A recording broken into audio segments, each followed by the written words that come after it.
what you're given, that's how we live it. Don't be mad at the system, it's simply how we've existed. I hear a lot of people talking like they politicians and choose to be an accountant because it's safe in in the church or women of God or whatever you want to call us. I hate all that cliche because I guess because I've been in the streets so long till I don't do all that. You saved, you ain't saved kind of, church lingo, because I didn't grow up in the church, so I don't know all that. So I don't really like to touch in that, because I know that's what kept me out of the things of God for a long time. I was well into my late 20s when I finally came into the things of God, and I know it was in almost all of my friends, all of y'all on here, y'all know. Most of all of my friends were saved or grew up in the church. I got like 3 or 4 of them were pastors' kids at the time, but everybody was partying and hanging out with me every weekend. And you know what? In that whole situation, no one ever asked me to go to church. No shade at y'all. Y'all know who y'all are.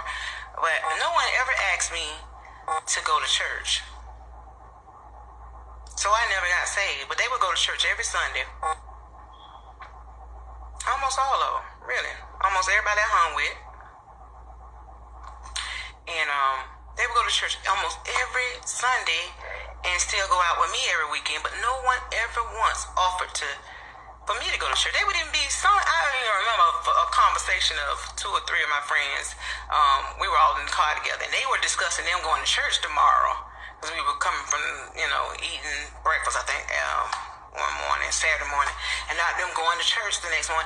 And nobody in that car, I was the only one that didn't mention about a church, and nobody asked me. And I said all that to say this.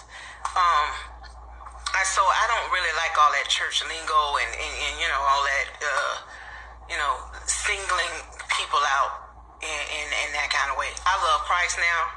He's the center of everything. I ain't ashamed of him at all. If you know me, you know that's me. Morning, noon, and night, me. Love him. I used to be envious that most of my friends, grew up in the church and they knew what Jesus was. And, I ain't ashamed to tell nobody. I thought Easter was about the Easter bunny, baby. I ain't know nothing about who got up and when he got down and none of that. It wasn't that deep for me. All I need to know was I got me a new outfit for that Monday, and I was going to be cute with a new outfit for school Tuesday. Anyway, but none of my friends really never invited me to church.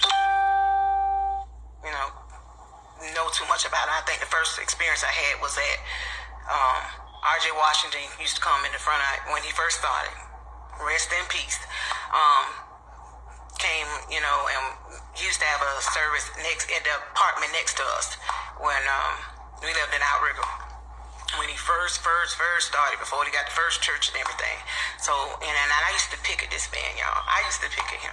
I tell everybody that know my testimony will tell you. I will tell them that me and a friend of mine was sitting on my steps, and it was pouring down raining, y'all. I mean, it was literally pouring down cats and dogs, and then really hard raining. This man was out there with a Mr. Microphone in his hand in the pouring down rain preaching about God. And his wife was sitting inside the van, but he was outside, literally rain coming down on him. And he was out there preaching. And I remember laughing at him and telling her, what on the world? I would never. I don't know what he's talking about, but whatever he's talking about. It ain't nothing in the world that make me be standing out in the pouring down rain, it's lightning and storming, to talk to nobody about. And I fell out laughing, just falling back and forth laughing about it. And then I was picking at his shoes. I'm thinking, y'all already got on them penny loafers, baby, that's about to tear up, and that rain ain't gonna do nothing but make them swell. I picked at him. And I remember the day I got saved, June 2nd, 2002. God brought that to my remembrance. Said I would never do that. And from that moment on, I have dedicated my life to nothing but the things of God. The things of God. Preaching it, word, living it. And when I'm not, missing it, I do not allow myself to wallow in it. And that's what this women's group that I have started is about. It's about not taking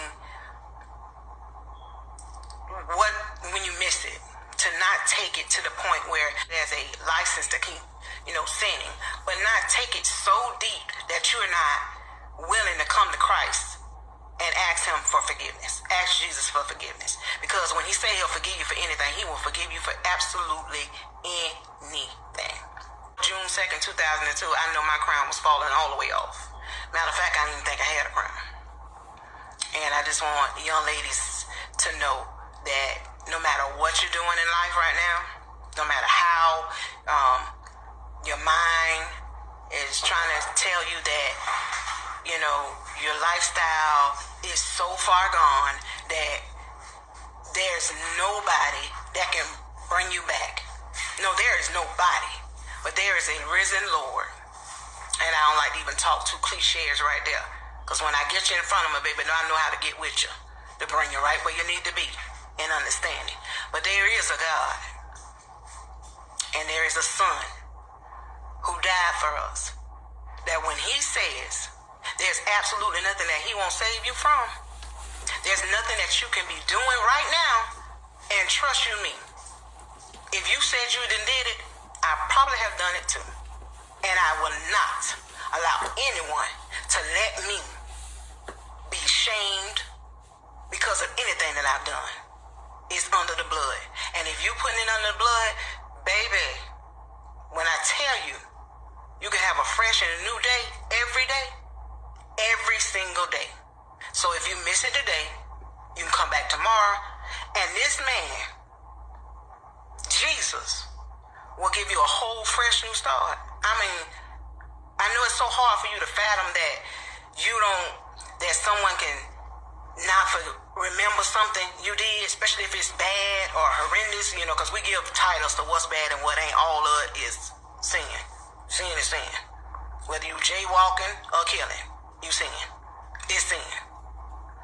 And I know it's kind of hard to wrap your mind around the fact that there is a God that can still forgive you no matter what you've done. But I'm telling you, every morning I get up with the mindset of, okay, what I did yesterday, even as a quote-unquote Christian, it's under the blood. I've asked him for forgiveness, and I'm going to get up expecting today that he has forgiven me, that he don't remember it, so therefore I don't remember it. And every time my mind starts telling me to think about it, I'll go right on, I ain't gonna be able to do that. That ain't cute. That ain't cute. So I'm gonna need you to stop talking in my head. Yeah, I talk to myself. Yeah. Because you need to know that when you get up every morning, there's a fresh wind that'll start you over a fresh day that is so clean and crisp. And see, that's what I want young ladies to know. That's how you can keep your crown centered, dead center. That pretty how I'm gonna have to recurl that over. Anyway, back to the focus. You can keep that crown dead centered on the top of your head. And if it slide a little bit, stick some pins in it, baby. Hold it back down. It'll stay back up there. So, but I said all that. I asked the question at the beginning of the session, and I still haven't got no answers to it, but I kind of figured that was going to happen. That's only because that Deborah Dixon ain't on here, because if Deborah was on here, we'll have some comment. Thank y'all for your time. I will come back when I have Deborah with me, present, so we can go at it, because see, I love that Deborah Dixon, baby. She is just there. The things she say out of her mouth, it be right on point. It be on point. You hear me? It be on point. It be messy, but it be on point. And her response to this is messy, but it's on point. What you're given, that's how we live it. Don't be mad at the system, it's simply how we've existed. I hear a lot of people talking like they politicians and choose to be an accountant because it's safe in the business. What you're given, that's how we live it. Don't be mad at the system, it's simply how we've existed.